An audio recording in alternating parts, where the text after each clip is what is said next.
Saya harus bantu mengeluarkan bayi yang ada di perut kamu. Bukankah si jabang bayi itu sudah meninggal? Lalu, kenapa kamu menyuruh saya untuk melahirkan bayi itu? Astagfirullahaladzim, teman-teman. Tahan aja, Mas. Ini jalannya licin. Nanti takut kita kepleset, kita pelan-pelan. Sejauh ini kita berjalan belum menemukan target yang saya cari ya, teman-teman. Astagfirullahaladzim. Ini malah gerimisnya semakin deras. Jadi saya di sini dengan Mas kameramen, teman-teman, ingin memecahkan satu misteri gitu. Dan berita ini sudah viral lama. Aduh, banyak sekali yang mengganggu, Mas. Seperti ini nih, teman-teman.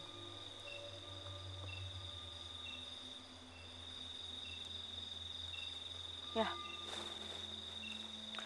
berita ini sudah viral lama, teman-teman. Tapi saya dengan Mas kameramen baru menyempatkan datang ke tempat ini gitu, karena sebagian dari warga tidak menyarankan untuk kita datang ke lokasi ini, masuk ke lokasi ini gitu, karena ya banyak yang hilang dan nggak bisa kembali lagi gitu, teman-teman. Walaupun kembali bisa saja linglung ataupun seperti menjadi gila gitu, teman-teman. Nah, tapi di sini saya memberanikan diri karena ada, ya tadi saya bilang saya mau memecahkan satu misteri gitu, teman-teman. Nah, di sini warga berkali-kali, teman-teman, mungkin hampir setiap malam para penembak burung ataupun orang-orang yang beraktivitas malam di area tempat ini itu melihat ada satu perempuan yang dia itu memakai baju putih gitu, layaknya dia seperti putri gitu, teman-teman. Tapi seperti menaruh rasa marah gitu, teman-teman. Saya juga gak paham ini yang dibilang warga itu apa. Tapi kalau menurut saya dia bukan menaruh rasa marah, teman-teman. Ini ada sebabnya gitu, teman-teman. Atau dia dulu dibunuh karena ada satu hal yang bikin dia dibunuh gitu. Jadi kalau kata warga, dia setiap lewat itu diiringi dengan suara tangisan bayi gitu, teman-teman. Nah, ini yang mau saya pecahkan gitu. Setiap kemunculannya itu diiringi dengan suara tangisan bayi. Nah, ini yang mau saya pecahkan sebenarnya, teman-teman. Nah, sebenarnya saya kalau ini dalam penerawangan saya sudah tahu bahwa dia itu sedang mengandung lah, intinya gitu, teman-teman. Tapi biar apa ya, biar lebih ke bukti aja, kita langsung buktikan sama-sama gitu, tanpa harus saya ngomong dulu gitu, teman-teman. Takutnya nanti saya ngada-ngada atau gimana, lebih baik kita buktikan langsung. Kita cari si perempuan itu, katanya setiap dia menampakkan diri pasti suara bayi itu juga ikut terdengar, teman-teman. Ayo, Mas. Bismillahirrahmanirrahim. Bismillahirrahmanirrahim. Alhamdulillahirrahmanirrahim. Alhamdulillah. Ya alhamdulillah. Syukur mustahil. Suratul azim. Astagfirullahaladzim. Mas, saya dengar suara gemuruh angin, Mas.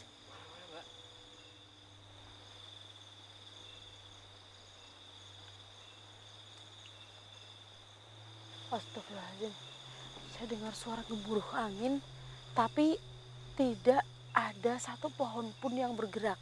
Boleh kalian lihat, teman-teman, sekitar kita tidak ada pohon yang bergerak. Astagfirullahaladzim. Siapa kamu sebenarnya? Kamu mau keluar? Mau memunculkan diri? Tapi kenapa suara gemuruh angin ini kencang sekali? Siapa sebenarnya kamu?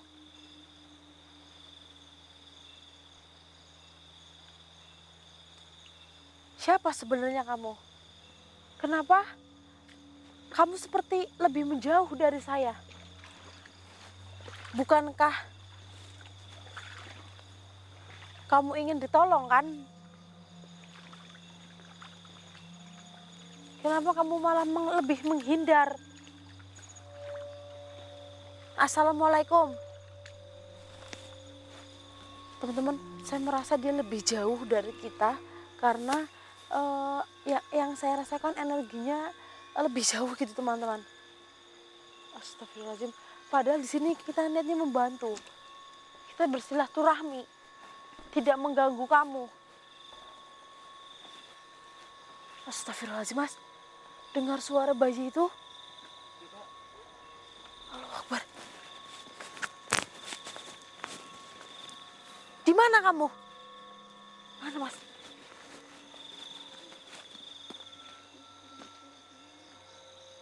Astagfirullahaladzim. Suara tangisan itu semakin terdengar teman-teman. Siapa sebenarnya kamu? Apa yang kamu bawa? Astagfirullahaladzim. Apa yang kamu lakukan? Coba kamu keluar, tunjukkan diri kamu, bicarakan apa yang sebelumnya terjadi di masa lalu. Saya di sini ingin membantu, bukan mengganggu kamu. Jangan menjauh dari saya. Saya di sini datang jauh-jauh hanya untuk memecahkan misteri keberadaan kamu dengan suara tangisan bayi itu. Kenapa kamu malah menjauh dari saya? Hah? Semakin dekat. Astagfirullahaladzim. Mas. Bismillahirrahmanirrahim. Astagfirullahaladzim. Waduh, perutnya besar mas. Seperti lagi hamil. Assalamualaikum. Apakah kamu? Oh, kamu ternyata. Kenapa kamu menangis? Ceritakan semuanya. Saya di sini membantu kamu. Astagfirullahaladzim. Siapa kamu sebenarnya? Siapa?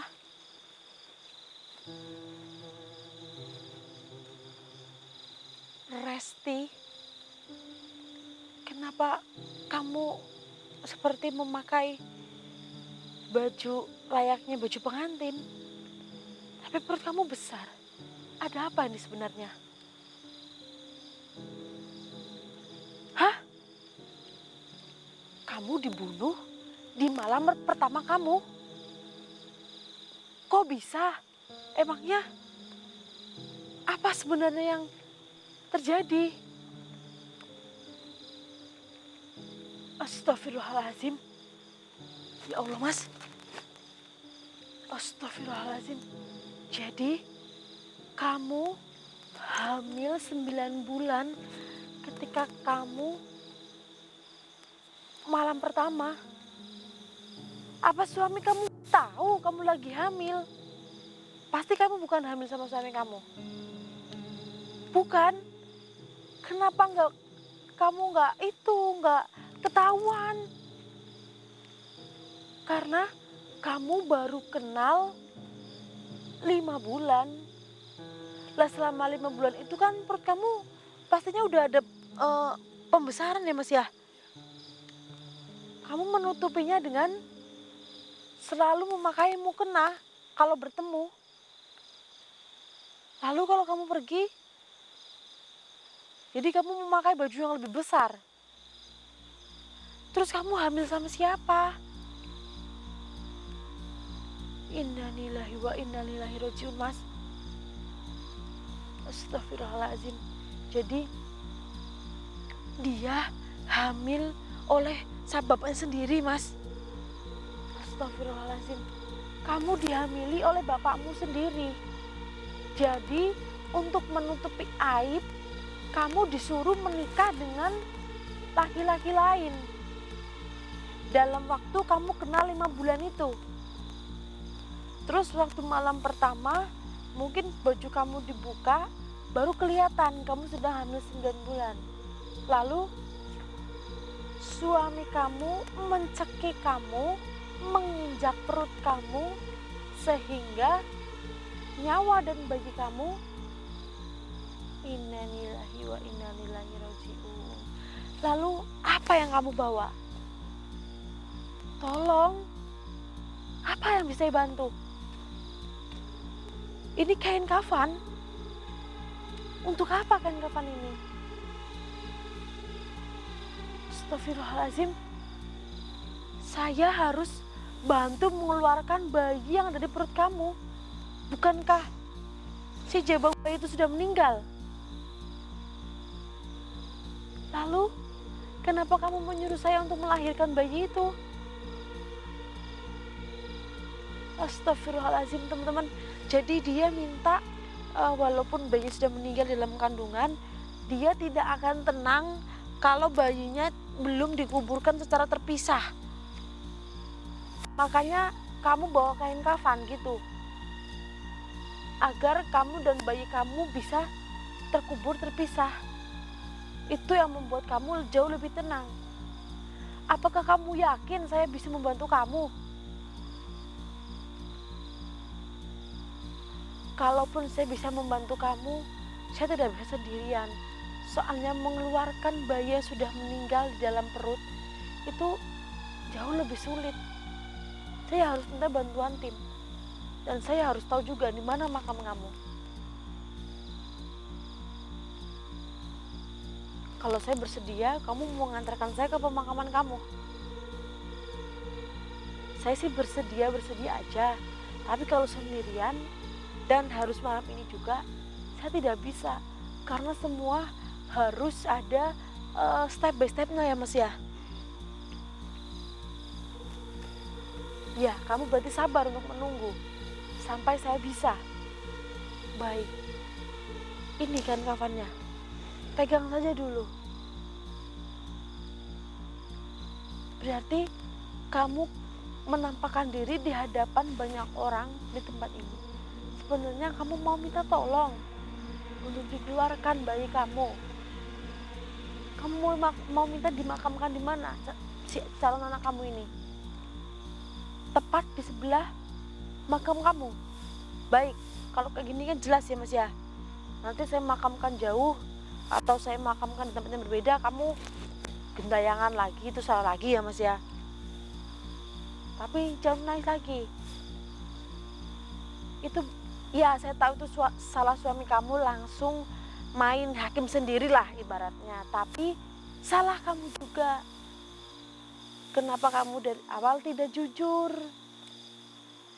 kepada calon suami kamu bahwa kamu sudah mengandung anak dari bapak kamu sendiri? Jadi kamu tidak boleh bilang kepada siapapun. Kalau kamu bilang, ancamannya sama saja, kamu akan dibunuh. Lah, ibu kamu di mana? Sudah menjadi almarhum. Kamu hidup hanya berdua dengan ayah kamu. Sampai kamu mengandung anak ayah kamu sendiri. Untuk menutup aib, kamu disuruh menikah dengan pria lain. Semua orang tahu. Oh, sudah tahu. Di mana ya kamu sekarang? Oh, masih mendekam. Semoga dapat ganjaran ya Mas ya. Pintu dan pikirannya terbuka, dosa dan segala perbuatannya diampuni gitu ya. Baik. Kain kafan pegang kamu aja dulu. Saya akan kembali kalau saya sudah merasa mampu untuk melahirkan bayi kamu. Dan insya Allah kalau saya bisa sendiri, saya sendiri. Tapi kalau saya masih tidak mampu, saya bersama teman saya. Apakah kamu setuju? Baik. Tunggu saya ya. Saya akan kembali setelah saya siap semuanya. Saya akan janji untuk membantu kamu. Baik.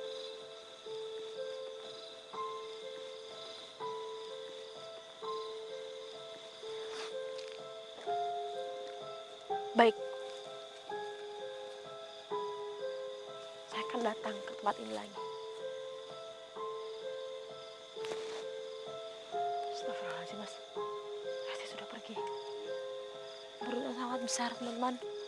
Astagfirullahaladzim. Perutnya diinjak, lehernya diikat gitulah ya Mas ya, kayak dicekik terus diikat, dan dia ternyata hamil dengan ayah sendiri teman-teman. Untuk menutup aib, si Rasti ini disuruh menikah dengan orang lain. Astagfirullahaladzim. Kenapa mau ya Mas ya? Kenapa tadi saya tidak tanya? Kenapa kamu mau? Ya itu karena diancam ya Mas ya. Kalau nggak mau, astagfirullahaladzim. Ya teman-teman, saya merasa saya belum mampu. Mungkin nanti saya akan ajak teman saya, Om Janim ataupun siapa gitu ya. Tapi nanti kalau misal bekal saya sudah terpenuhi, saya sudah merasa saya mampu, saya bisa sendiri teman-teman. Tapi kalau saya masih merasa nggak mampu, saya ajak teman gitu, karena ini bukan hal yang mudah.